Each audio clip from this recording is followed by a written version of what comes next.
16 నెలల కొడుకుని bus stop లో వదిలేసి ఇన్స్టాగ్రామ్ లో పరిచయమైన ప్రియుడి కోసం జింప్ అయిన తల్లి నవ్వుతుంది సిగ్గు లేకుండా. ఇటువంటి తల్లి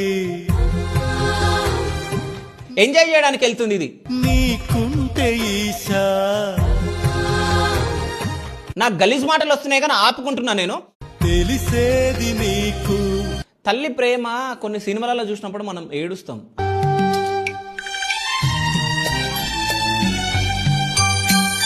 పసి పిల్లలు అంటే 9 నెలలు కని పెంచిన బిడ్డలను వదిలేసి ఎట్టెళ్ళ బుద్ధి అయింది. ఆ మూవీలో చూసుకుంటే నా కడుపులో పుట్టిన బిడ్డను నేను చూడలేకపోతున్నా అని చెప్పేసి ఆ తల్లి ఆవేదన ఆ మూవీలో ఉంటది.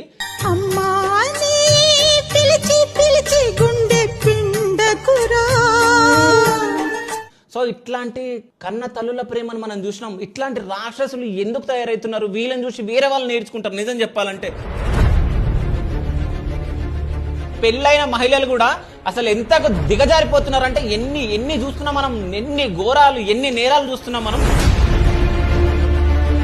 సో నిజం చెప్తున్నా, దేవుడు కూడా ఎట్లా ఉన్నాడంటే పిల్లలు కావాలనుకున్న వాళ్ళకి పిల్లల్ని ఇయ్యట్లేదు, పిల్లలు వద్దనే వాళ్ళకి పిల్లల్ని ఇస్తారు. అసలు ఈ సోషల్ మీడియా వల్ల అసలు మంచి నేర్చుకోవాలి కానీ అందరు చెడులు ఎందుకు నేర్చుకుంటున్నారు?